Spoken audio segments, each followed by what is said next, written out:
A Vermont town has closed its roads to the public in an effort to keep out hordes of social media influencers hoping to capture footage of fall foliage. The town of Pomfret, which sits just a few miles from the border with New Hampshire, fully or partially closed significant stretches of two main roads to non-residents on September 23 due to extraordinary tourism interest in private properties, according to a memo issued by the town select board last month. The closures of Cloudland Road and Barber Hill Road will remain in effect through October 15, according to the memo. The board voted to close the roads to traffic and prohibit roadside parking after tourist traffic during foliage season steadily increased in recent years, causing significant safety, environmental, aesthetic, and quality of life issues. The Pomfret Highway Department installed signage and barriers to alert tourists to altered traffic routes, and area residents will monitor and replace any disturbed barriers. The town's board also called on the Windsor County Sheriff to patrol the closure area to enforce the traffic changes.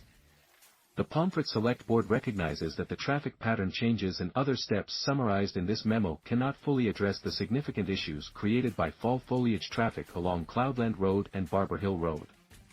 We also appreciate these steps may inconvenience area residents, their guests, and others, the memo stated. Nonetheless, we believe these actions will significantly improve safety and quality of life for residents most severely affected by increased foliage season traffic. We thank the Pomfret and Woodstock communities for their patience and careful adherence to these temporary changes so that they may have their intended effect, the memo stated. The protected area includes Sleepy Hollow Farm, an especially popular destination for Instagram and TikTok users, who have posted thousands of videos and images under the hashtag Sleepy Hollow Farm. Some posts show crowds of tourists surrounding the private property, with some even entering despite a posted, "No Trespassing" sign. The recent uptick in tourists trampling private property is partly a consequence of Vermont's previous drives to attract tourists during fall foliage season.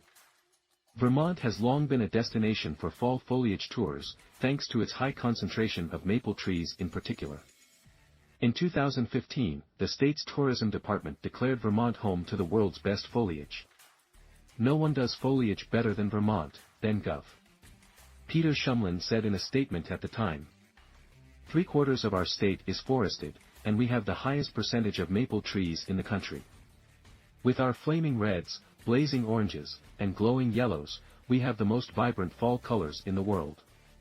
According to Megan Smith, then Commissioner for the Vermont Department of Tourism and Marketing, tourism during fall foliage season brought $460 million into the state, representing about 1/4 of all tourist spending annually.